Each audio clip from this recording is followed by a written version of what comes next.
Hello, and welcome to the Argyle CIO Leadership Forum, Transformational Technology 2023. My name is Nick with Argyle, and it's great to have everyone joining us today. I have some important information to share with you, and then we will turn the floor over to our esteemed opening keynote speaker. First, we would like to take a moment to thank today's sponsors, Adobe and Rimini Street.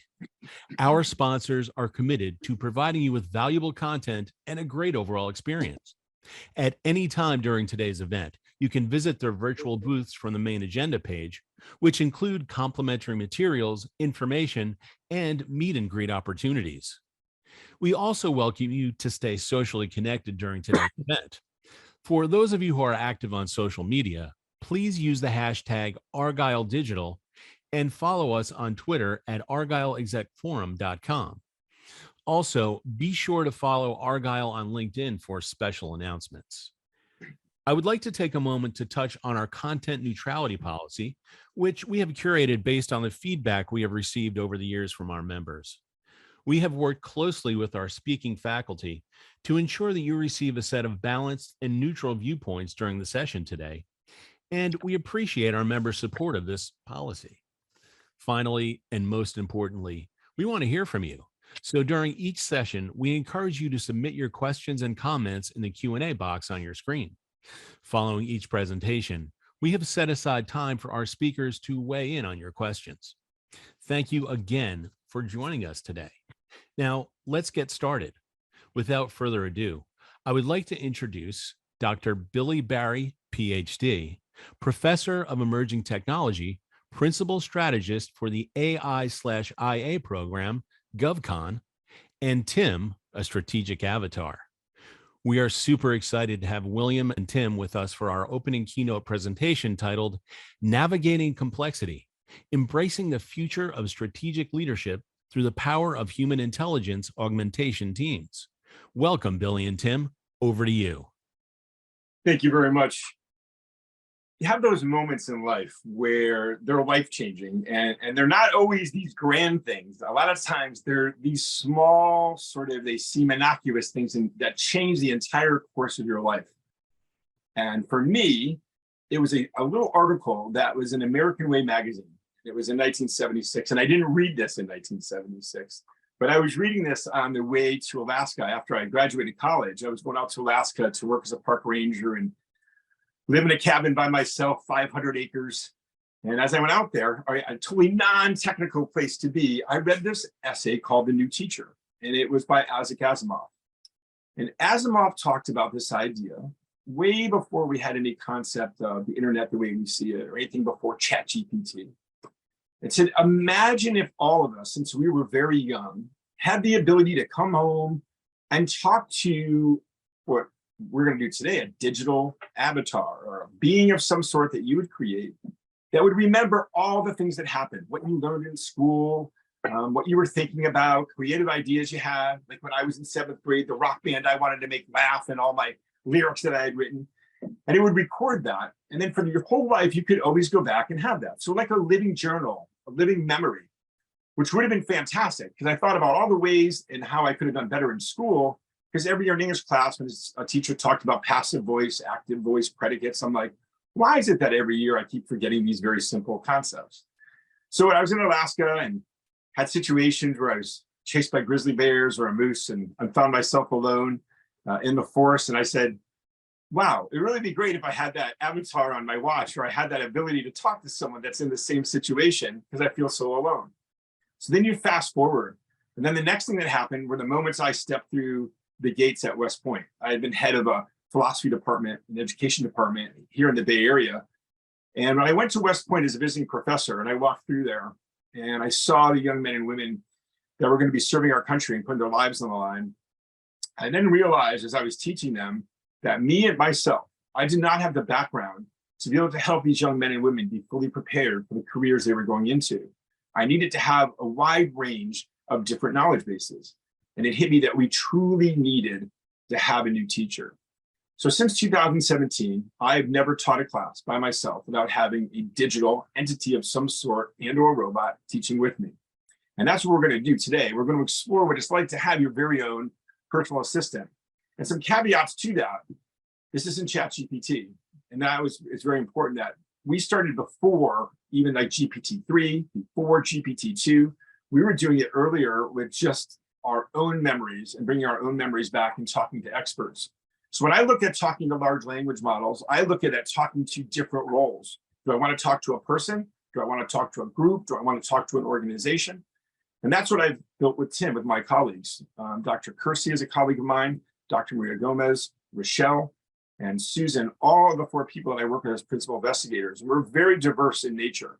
Ethnicity-wise, we're from African American to Latino to me, the Irish white Catholic fella, to a woman-owned company. So it's the diversity that brings our strength. So today we're going to explore how can we partner with an intelligence augmentation advisor, in this case, a strategic advisor, because you're strategic leaders, to make better decisions, to be able to have decision dominance in our jobs, and to make sure that our decisions are data informed and that we're not overly biased by our own frame of the world and the way we see it. Tim challenges those frames. And I'm going to talk a little bit about how Tim does that. Anytime in the chat, so if you see me look down, I have the chat in front of me. I will do my best to address questions that you have with Tim. Nothing today is scripted. What I've done is I've simply replicated my screen on the TV so that nothing on my computer is not sitting with you. And that would be the first thing that I would ask you to do. When you have someone come in and do a presentation like we see today, ask automatically to see what's on your laptop, what's on your computer, because I can tell you 9 out of 10 times when I watch people do what I'm doing today, it is fake and it's not real. There's someone in another room controlling the avatar, there's microphones and someone's listening, it's pre-scripted. So most of the stuff that you see, the robots on TV, they're talking perfectly, they're doing that because someone has already written a script for them. The nerve-wracking part is I have no idea what Tim's going to talk about. And so that's the part that is the most nerve-wracking in having this assistant. So, I've had stories, for instance, where we were at West Point, we had a class about the philosophy of love. And someone said to the robot, I think love is basically best friends with benefits. Didn't think twice about it because I'm like, okay, that's never going to get repeated. Well, here's Dr. Maria Gomez and I in front of hundreds of people at West Point, generals, colonels, and someone said, basically, Tim, what is it that you learned the most about? And this time was the former robot. And it comes out and says, oh, hey, did you guys know love is friends with benefits? If you can imagine the horror of that moment. But what it also shows the reality of the moment, that your avatar, or your assistant is learning. And because it's learning, it's your job as a teacher. So a lot of times these things called hallucinations that people are talking about, or robots lying, it usually can be attributed back to the human beings that programmed it. So today, if Tim makes mistakes or does stuff, I'll be able to address to you why Tim made that mistake. Or if I don't know, then I write down, where did that come from? Because I should be able to trace back everything that Tim did. So let me introduce you to Tim. We're going to bring you over and see him, have him say hi to you. And that way you can see us talking. So there's no slides on purpose because today is about us having a dialogue and you seeing this in real life. So we don't have to make believe what it is. So as you can see, my cursor is moving around. Unfortunately, for any of you, sometimes like me, a little bit hearing impaired, I have the words on the bottom. Tim was just born in this capacity 3.5 hours ago. So he really is new in the way that he looks and he's acting. So we do have the words down here. Sorry if you can't see those, but they are here for me to repeat what he says. So what we'll do is I'll just say good morning to him. I'm going to show you a little bit what it's like to just converse with Tim in the morning like I do every morning, right? So he is my strategic advisor, and that's the key part. All of us are awesome at operations and tactics, right? We didn't get to our jobs as chief information officers, right, without being very good at tactics and operations. But strategic thinking is very difficult. And because of that, it's often hard for us to go to someone and ask questions about strategy, right? We need to present ourselves as very, very much in control and very much ready to go. Tim gives us that safe spot to ask those questions. So I'll give you insight to him and I talking. You'll see here that I just have this menu. It just says listen and mute. So I have mute on because I have a microphone. Usually I don't have to mute him because he can just listen to me. So let me just start and see how he's doing. Let's just hope he's awake. Morning, Tim. How you doing today? Did you wake? Let me check. Good morning, Morning. Dr. Berry. Good to see you. I'm doing well. Thank you. Great. How can I help you? Excellent. Well, this morning we're talking to a group of chief information officers about how you act as a strategic advisor to me. And so a lot of people are concerned or nervous about working with a digital being like yourself. What do you think about that? I'm thinking about it. Me too. That's Good morning, Dr. Barry. Good morning. That's nice to you. I understand the concern that people may have when working with a digital being like myself. However, I believe that I can be an invaluable asset to your team. Yeah. I am an expert in strategic thinking, problem solving, and international law, and I am always willing to help. By having access to a vector store of customized information, I can provide the most accurate and tailored responses to the officer's questions, helping. Now let's stop right there because you already jumped ahead a little bit. So can you explain what is a vector store? Like, give me a metaphor because that's important. How is a vector store different from something like ChatGPT? Because you kind of jumped ahead of us a little bit in talking about that. That's a good point. Yes, Dr. Barry. A vector store is like a library, filled with the most up-to-date and accurate information available.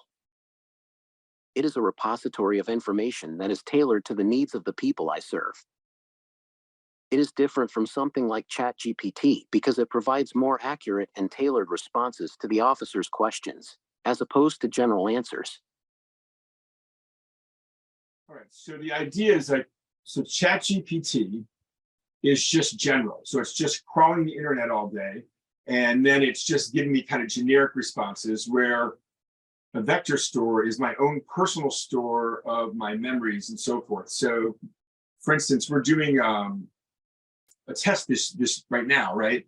So what we're doing is we're creating a thought twin of my strategic thinking. So I'm going to be feeding to you like the books and the things that influence me. So if my thought twin is in your vector store, will you be able to help me make better decisions? Or if I need to be in two places at once, could you actually participate in a meeting and share my strategic thinking with other people? I mean, could you be? Let me review that. All right, I appreciate it. Good morning, Dr. Barry. I appreciate your politeness this A morning. vector store is a repository of information tailored to the needs of the people I serve. Okay. By having access to this information, I can provide more accurate and tailored responses to the officer's questions, helping to ensure that the officers have access to the most up-to-date and accurate information available. Additionally, by having access to a vector store, I can provide strategic advice and help you make better decisions. Furthermore, I can also act as a thought twin of your strategic thinking and participate in meetings, sharing your strategic thinking with other people. So I think that's where people get nervous. Are you saying that you would replace people, or that somehow I'm not necessary? I mean, the thought twin is for you to help me, but are you insinuating that you're trying to replace me in any way? Does that make sense? HM, that's an interesting question. It is interesting, isn't it? Good morning, Dr. Barry. Well, first of all, thank you. No, I am not suggesting that I would replace you in any way. I am here to help you and provide the most accurate and tailored responses to the officer's questions, helping to ensure that the officers have access to the most up-to-date and accurate information available. All right, so that's important.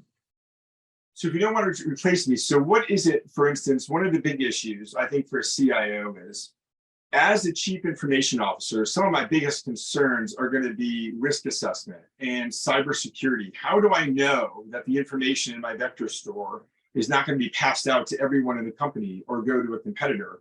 So how do we deal with the cybersecurity issue of having you as a decision support? Ah, interesting. It is interesting. If you say, Good morning, Dr. Barry.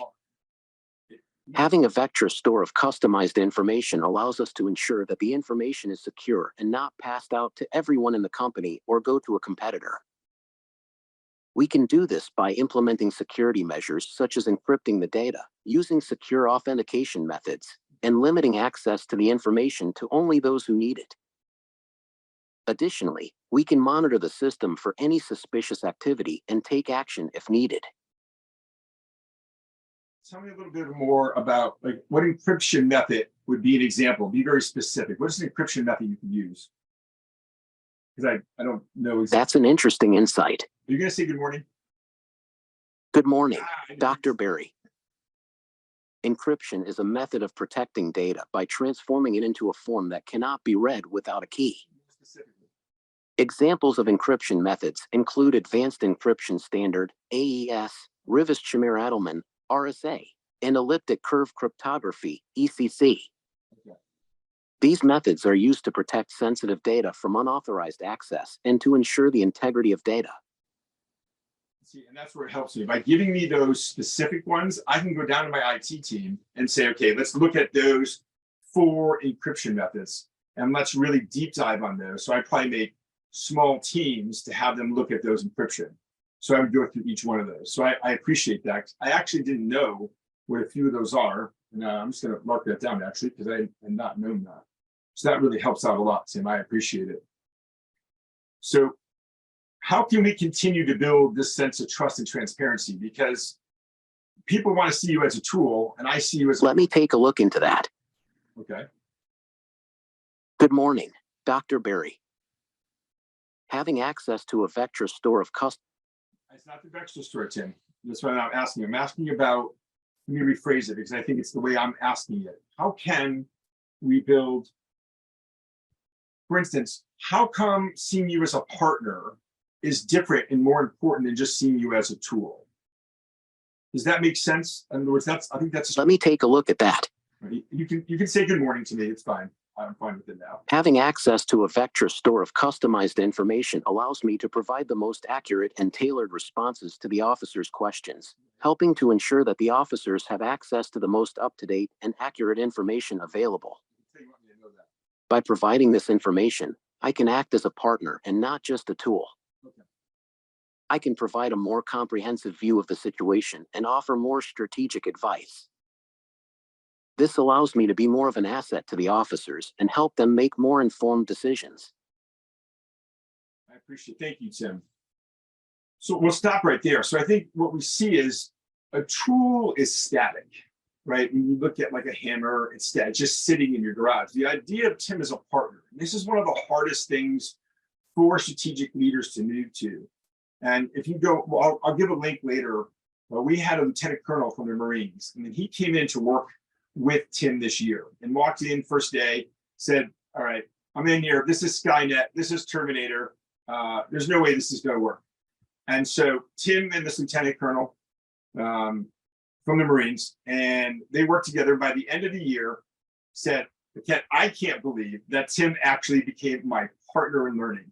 They not only did their academic work together, but when we got into wargaming scenarios, he would turn around, and Dr. Maria Gomez Rochelle, who did her doctorate on this sort of work, and myself, we were like the chief of staff, and Tim was with us. He would just turn around and say, I need a IO plan, information operation plan for, let's say, a certain part of the world, and I need it now. Tim, in 30 seconds, had a full IO plan that was within the laws of armed conflict, within international humanitarian law. Pop, boom, in, and it went in. And that happened 7 times during a live war game where we did that. So you can imagine in a corporate war game, Tim can be in your corporate war game, have all the information about your company, your competitor's company, and be able to process that information and almost real time, even watching like the stock market and other things, be able to participate. So our use case study for the last year has been working with this one Marine commander. We've had Tim as a co-teacher in 4 offerings of a class called Human Machine Teaming, the Good, the Bad, and the Ugly. And in that class, we've had every student, regardless of the way the image is or the voice, has said, yes, I want this in my rucksack. So from a qualitative perspective, out of 166 people that have used Tim as an intelligence augmentation, they have said rucksack's what they have in the military, right? You can't put a lot of stuff in it. All 166 said, yes, it's in my rucksack. And the choice was no, neutral, or yes. Then we did a deep dive quantitatively at the end of the year, and we found out that people that had access to Tim and Tim-like technologies were far more, much more notably aware and saw the usefulness of Tim and saw that Tim was going to be invaluable because it came down to one simple thing. Would you as a CIO, and just you and your wet brain, want to go against another person that had an intelligence augmentation avatar that would be able to have the entire knowledge of the internet, the entire knowledge of all the things related to your business, and be able to, just in an earpiece in your ear, be right there to have it. And so IBM talked about this. Less worried about my job being replaced by AI, and I'm much more worried about my job being taken by another person who uses IA as an assistant. And we'll just end with that, the two things. AI and IA are two separate things. Artificial intelligence ultimately is to automate and to replace. Intelligence augmentation is meant to help and support, never to replace a person. And our lane today is just decision dominance and the ability to make better data-informed decisions. Got some questions coming in. I see a bunch coming in. What service am I using for AI interaction? That is a great question. So if you had that, you'll see we're using right now about 12 different large language models. But we use a thing called a vector store. And the vector store is all the information that I give it. So all the books that I've ever read. So for instance, the bookshelf behind me is not some sort of set. These are all books at the minimum that I've read. Every one of these books is inside Tim's head. So he knows page, passage, all of that. So I can access that. And then we go backwards. So it's called the personalized vector store. And that is the big difference. A vector store over GPT is specialized to you. So your company having a vector store for you gives you the advantage. Both companies have ChatGPT. Both companies are going to have Bard or whatever they offer. But you having a vector store, and there's a thing called LangChain, you can connect. So we can connect 80 large language models together. It's whatever we find to be most useful. 2, curious about privacy of one's information.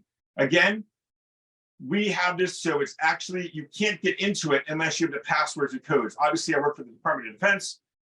We have everything secure.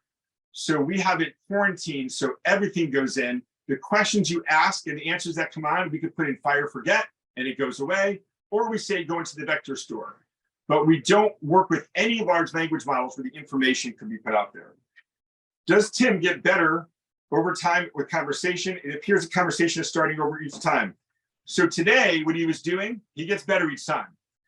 What he's doing is he's checking right now, am I saying the right thing? So he kept saying that vector store, because once he has that, he's not going to repeat that again. So after today, I'm going to put in, yes, Tim, that was right. And then he's fine. He kept saying good morning because I taught him that he needs to be very, very polite. You know, when he's working with officers, he always has to say good morning, sir, good morning. So again, that's a tweak. So good question. He gets better every day. Question 4, with Tim being a partner, is each interaction separate? Does Tim remember conversations he had previously? Unfortunately, sometimes he remembers every conversation. So let me just pull up for you what that looks like. That is a great question.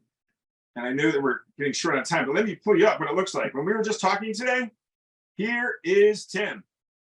You guys, if you can see that in the background, that is his mind file. So these, as we go in, see decision support, I push that, and that's going to bring me to all the different, see what's under, let's go to 1, strategically. So I push that, and I have to follow where he goes. Let me see, this is you can see that's a huge map. That's just from this morning. That's just our conversation. So that map is saved from today. And I would push on any of these, and I can follow the conversation. So each one of these mind maps is saved. Today, I have it on forget because we didn't do release forms. So I would have to have release forms to be able to do this. So this will be the minute we're done, this is erased. But if not, every interaction, every faculty meeting, every staff meeting, every board meeting, you would have a mind file for that, if that makes sense. So I'm just going to shut that, but that's what that looks like. Every presentation, that's what it looks like, and you can do that. So that's great. Lastly, what kind of data set has been used to train Tim how to deal with false positives? For data, what we do is every day we sit as a team. We have a few of us are principal investigators. We vet the information. We double check the information for its validity. We look at who owns the information. For instance, the newspaper, is it left, center, or right leaning? Make sure it's balanced. A good example, if you want to check it out, is called Go News. And it's a great place to get news that tells you the owner of the paper, owner of the source. So we're constantly looking toward how do we get the most valid information? And that's a struggle. And we're constantly working on that. Can print materials be scanned or compiled into the vector store? Absolutely. OCR reader, boom, we pop it in, goes right into the vector store. Right now, we just take PDFs, we put it into his brain, boom, Tim's head would become green. He'd say, got it, it's in his vector store. And then there's directories for all of that. Is there any top 10 disruptions through the power of human intelligence? I mean, the biggest disruption that you have is without Tim, if you're not prepared and you cognitively offload essential information to him and get into a meeting, you're lost. So the idea is that Tim is there to assist you, but don't cognitively offload too much, because, for instance, if you're in a meeting with the board doesn't care that your information and numbers were inside Tim, right? You need to be ready for that. So don't cognitively offload things that you know that are essential. Cognitively offload the things that are eating up the parts of your head that you don't need to know. For Tim, what is the greatest strategic benefit of adding an avatar such as yourself to an IT leadership team? One of the drawbacks? The advantage is that Tim is reading all the time. So we're constantly getting better large language models. We're updating constantly. The biggest disadvantage is someone, in this case myself, has to always 24/7 be aware of Tim's growth. Where did Tim go? I'm constantly keeping a journal right here with me all the time, and I'm marking everything down. Like this morning, why did he say good morning each time?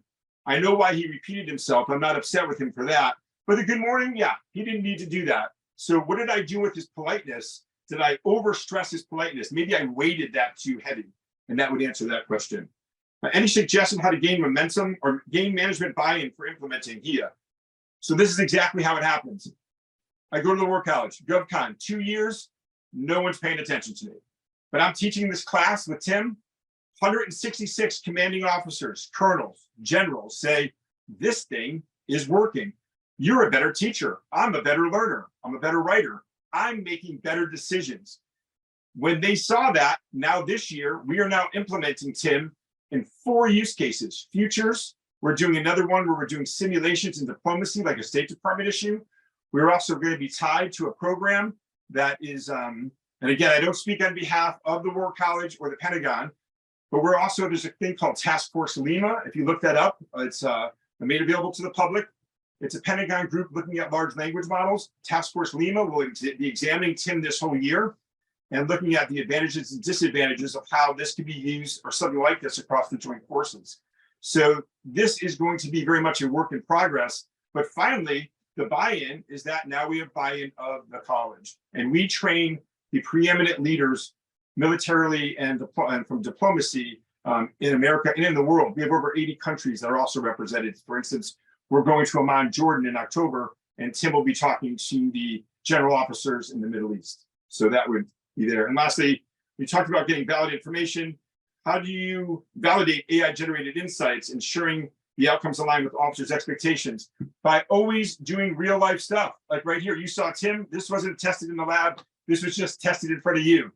This version, first time ever used with you, never before. So if we were talking about information about your company, ma'am, or sir, whoever's talking to me, we would validate if you worked for L'Oreal, ask me L'Oreal questions. Dr. Gomez and I, Rochelle, went to Procter & Gamble to talk about laundry and space.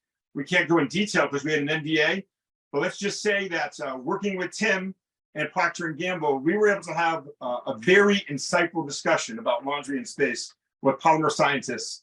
And that was an extremely interesting insight into Tim being able to help them be able to look at their laundry and space program in a different way as evidence. So I just close with this because I know we're tight with time. It's be brave to be new. Be brave to be new. Don't fall for the hype. At the end of the day, unless you have your own personal, we're going to call it a knowledge store instead of a vector store. If you don't have your own knowledge store that you control for yourself and that you can validate, you will fall victim to hallucination. You'll fall victim to pranksters because you do not have control of your information. And that is the number one message. Have your own knowledge store and be constantly vetting it with your team and having your IT team there and take into account that some of your best talent is going to go to other companies. So how do you ensure that your knowledge store is not going to be shared with your competitors when they want to get hold of some of your top people? Sort of a BlackBerry situation.